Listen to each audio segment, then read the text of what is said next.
से आप सभी लोग, उम्मीद है सभी लोग बहुत अच्छे होंगे, मस्त होंगे, स्वस्थ होंगे और ज़बरदस्त होंगे और अपनी तैयारी भी आप लोग अच्छी तरीके से कर रहे होंगे। आज की जो अपनी क्लास है, ये आपकी रहने वाली है शिक्षण विधियों से संबंधित।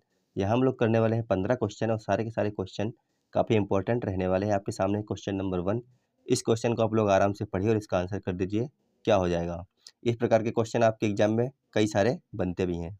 पहला क्वेश्चन लिखा, एक शिक्षक मानता है कि ज्ञान विद्यार्थी के मन में पहले से मौजूद अनुभवों पर आधारित होकर स्वयं निर्मित होता है। वह ना तो सीधे नियम बताता है और ना ही निष्कर्ष देता है, बल्कि ऐसी परिस्थितियां बनाता है जिनमें विद्यार्थी अपने अनुभवों का पुनर्गठन करें। इस शिक्षण प्रक्रिया में सबसे उपयुक्त विधि कौन सी होगी? तो पहला ऑप्शन है व्याख्यान विधि, दूसरा ऑप्शन है निगमन विधि, तीसरा ऑप्शन है खोज विधि, चौथा ऑप्शन है कथन विधि। क्या यहाँ पर व्याख्यान विधि आपको लग रही है कुछ व्याख्या की जा रही है किसी चीज़ की? नहीं, तो आपका ऑप्शन नंबर ए नहीं होगा। क्या यहाँ पर निगमन विधि? यहाँ पर देखिए विद्यार्थी स्वयं खोज कर रहा है अपने अनुभव से आधारित, तो यहाँ पर कौन सी विधि हो जाएगी? यहाँ पर हो जाएगी आपकी खोज विधि। कथन विधि यहाँ पर है नहीं, तो आपके पास में बच गया ऑप्शन नंबर सी। जितने भी लोगों ने ऑप्शन नंबर सी कर लिया उनका सबका बिल्कुल सही हो जाएगा क्वेश्चन नंबर 1। अगर क्लास अच्छी लगे तो क्लास को लाइक करके अपने साथियों के पास में इसको शेयर जरूर कीजिएगा। अगला क्वेश्चन है, यदि कोई शिक्षक परियोजना विधि अपनाता है, कौन सी विधि की बात हो रही है यहाँ पर है? आराम से पढ़िएगा, परियोजना विधि। लेकिन परियोजना का विषय, योजना, समय सारणी और मूल्यांकन सभी स्वयं तय करता है तथा विद्यार्थियों को केवल कार्य करने देता है, तो यह परियोजना विधि के किस मूल सिद्धांत का उल्लंघन है? सामाजिक सहभागिता, क्रियात्मकता, स्वैच्छिकता या फिर सहबंध? तो आपको पता होना चाहिए परियोजना विधि क्या हमारी होती है। अगर यहाँ पर शिक्षक परियोजना का विषय न चुनता, समय सारणी ना बनाता, तो यहाँ पर क्या होता आंसर और अब क्या हो जाएगा? यहाँ पर पूछा गया है किस सिद्धांत का उल्लंघन कर रहा है, तो यहाँ पर कर रहा है स्वैच्छिकता का, क्योंकि बच्चे स्वयं अपने आप योजना नहीं बना रहे हैं, ना ही तो समय सारणी बना रहे हैं। सब कुछ क्या करके दे रहा है? शिक्षक करके दे रहा है। इसीलिए क्या हो गया यहाँ पर? उल्लंघन हो रहा है स्वैच्छिकता का, यानी ऑप्शन नंबर सी यहाँ पर आपका सही हो जाएगा। अगला क्वेश्चन है, किस स्थिति में आगमन विधि संज्ञानात्मक विकास के लिए निगमन विधि से अधिक प्रभावी मानी जाती है?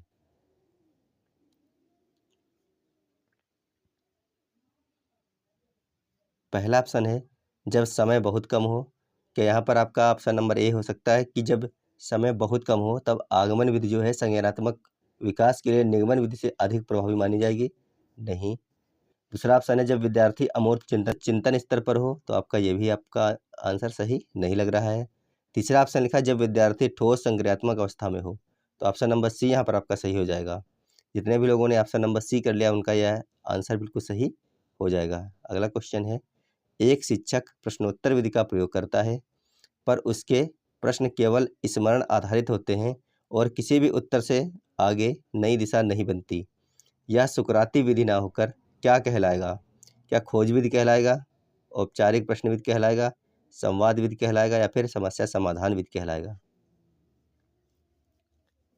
तो एक शिक्षक क्या कर रहा है यहाँ पर? प्रश्नोत्तर विधि का प्रयोग करता है, पर उसके प्रश्न केवल स्मरण आधारित होते हैं और किसी भी उत्तर से आगे नई दिशा नहीं बनती। का औपचारिक प्रश्न विधि, यानी ऑप्शन नंबर बी आपका सही हो जाएगा। कैसा है यहाँ पर? औपचारिक हो जाएगा।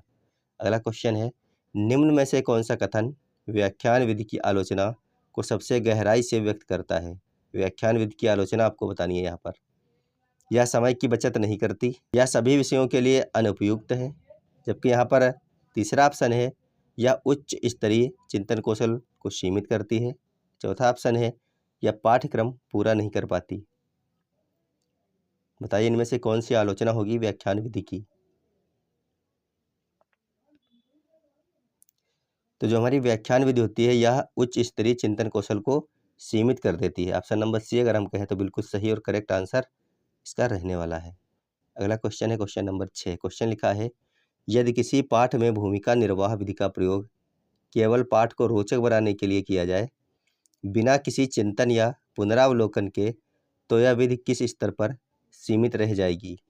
भावात्मक, संज्ञानात्मक, सतही अनुभवात्मक या फिर सामाजिक?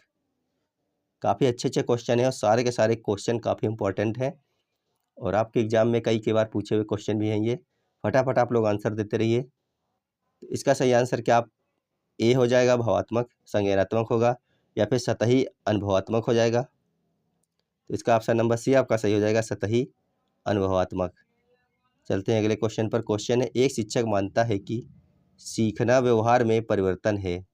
अगर हम कुछ चीज़ सीख रहे हैं तो जिससे हमारे व्यवहार में परिवर्तन होता है, या एक शिक्षक मान रहा है, और वह बार बार अभ्यास, पुनरावृत्ति और प्रोत्साहन पर जोर देता है। उसकी शिक्षण विधि मुख्यतः किस विचारधारा से प्रभावित होगी? रचनावाद, मानवतावाद, व्यवहारवाद या फिर सामाजिक अधिगम?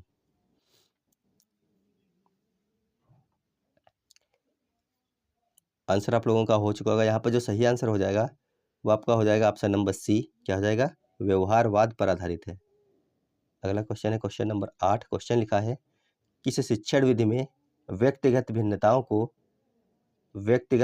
की बात यहाँ पर की जा रही है, को संबोधित करने की क्षमता तो होती है, लेकिन पाठ्यक्रम की समान गति बनाए रखना कठिन हो जाता है? क्या व्याख्यान विधि है, परियोजना विधि है, निगमन विधि है या फिर कथन विधि है? आंसर आप लोगों को करना है क्वेश्चन नंबर 8 के लिए। क्या यहाँ पर कुछ व्याख्या की जा रही है? नहीं की जा रही, तो व्याख्यान आपकी नहीं होगी, यानी पहला ऑप्शन आपका कट गया। आपके पास है ऑप्शन नंबर 2। क्या यहाँ पर कोई परियोजना की बात हो रही है?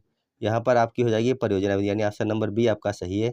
निगमन और कथन विधि यहाँ पर दोनों ही नहीं है। अगला क्वेश्चन है, यदि शिक्षक समस्या समाधान विधि का प्रयोग करता है, यहाँ पर बात हो गई है समस्या समाधान विधि की, लेकिन समस्या विद्यार्थियों के जीवन से संबंधित है, तो अधिगम पर इसका मुख्य प्रभाव क्या पड़ेगा? अधिगम स्थायी होगा, अधिगम स्थानांतरण बढ़ेगा, प्रेरणा की कमी आएगी, तार्किक क्षमता बढ़ेगी? एक शिक्षक बात तो कर रहा है समस्या समाधान विधि की, लेकिन समस्या विद्यार्थियों के जीवन से जुड़ी हुई नहीं है, तो अधिगम पर इसका क्या प्रभाव पड़ेगा? क्वेश्चन ये है यहाँ पर।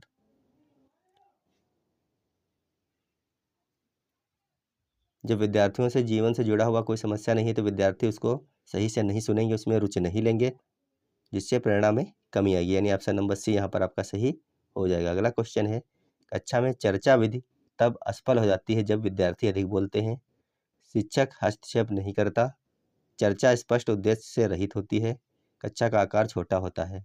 बात हो रही है चर्चा विधि यहाँ पर असफल कब हो जाती है, यानी अगर आप चर्चा करवा रहे हैं तो ये विधि कब असफल हो जाएगी? जब चर्चा का उद्देश्य ही स्पष्ट ना हो, यानी ऑप्शन नंबर सी आपका सही होगा। जब आपको यही नहीं पता है कि हमें किस चीज़ के ऊपर चर्चा करवानी है, तो आपकी जो विधि है वो गलत हो जाएगी यहाँ पर। चलते हैं अगले क्वेश्चन पर। क्वेश्चन है, किस स्थिति में निगमन विधि रचनावादी दृष्टिकोण के विपरीत मानी जाएगी? तो काफ़ी अच्छे क्वेश्चन है, यहाँ पर पॉजिटिव निगेटिव दोनों ही प्रकार के क्वेश्चन आपके एग्जाम में बनते हैं यहाँ से। पहला ऑप्शन है जब उदाहरणों का प्रयोग हो, दूसरा ऑप्शन है जब नियम पहले दिया जाए, तीसरा ऑप्शन है जब विद्यार्थी प्रश्न पूछे, चौथा ऑप्शन है जब चर्चा कराई जाए। तो किस स्थिति में निगमन विधि रचनावादी दृष्टिकोण के विपरीत मानी जाती है? तो यहाँ पर आपका ऑप्शन नंबर बी सही हो जाएगा, जब नियम पहले दिया जाए तो क्या होगा, यहाँ पर निगमन विधि रचनावादी दृष्टिकोण के विपरीत मानी जाती है। अगला क्वेश्चन है, यदि कोई शिक्षक करके सीखने पर जोर देता है लेकिन मूल्यांकन केवल लिखित परीक्षा से करता है, तो शिक्षण अधिगम प्रक्रिया में सबसे बड़ी असंगति क्या होगी?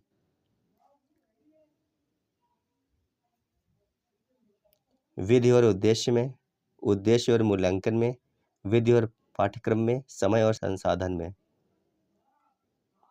काफी अच्छा क्वेश्चन है क्वेश्चन नंबर 12। उद्देश्य उसका क्या है? बच्चा करके सीखे, लेकिन मूल्यांकन किस प्रकार से वो कर रहा है? परीक्षा के लिखित दृष्टिकोण, यानी कि कापियां लिखी गई उसके आधार पर मूल्यांकन कर रहा है, करके सीखने के आधार पर नहीं कर रहा है। तो हो गया उद्देश्य और मूल्यांकन यहाँ पर। चलते हैं अगले क्वेश्चन पर। किस शिक्षण विधि में शिक्षक की भूमिका सबसे कम प्रत्यक्ष लेकिन सबसे अधिक निर्णायक होती है? क्या व्याख्यान विधि है, कथन विधि है, खोज विधि है या फिर निगमन विधि है? किस शिक्षण विधि में शिक्षक की भूमिका सबसे कम प्रत्यक्ष होती है लेकिन सबसे अधिक निर्णायक होती है? व्याख्यान विधि में ऐसा नहीं होता, कथन में नहीं होता, खोज विधि में ऐसा होता है। निर्णायक सबसे ज़्यादा किसकी भूमिका होती है? शिक्षक की होती है, लेकिन प्रत्यक्ष नहीं होती है।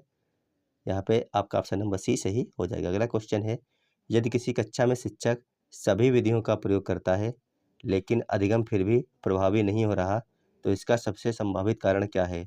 विधियों की संख्या, विधियों का यांत्रिक प्रयोग, पाठ्य पुस्तक की कमी, कक्षा का आकार?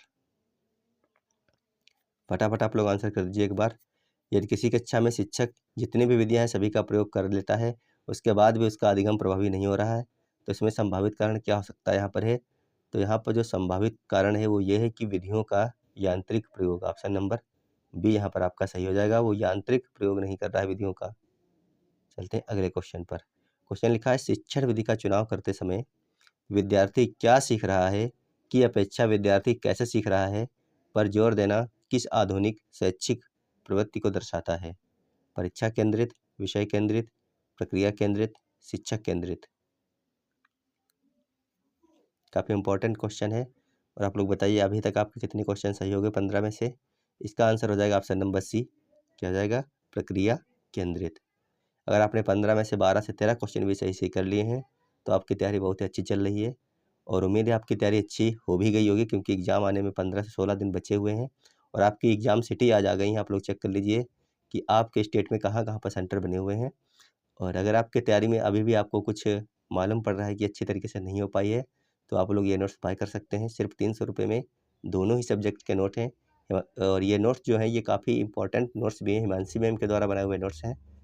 और इन नोट्स को पढ़ने के बाद में आपके अंदर एक कॉन्फिडेंस ज़रूर बढ़ेगा एग्ज़ाम को देखते हुए। मिलेंगे आपको अगली क्लास में, जब तक आप लोग स्वस्थ रहिएगा, मस्त रहिएगा। धन्यवाद, बाय बाय।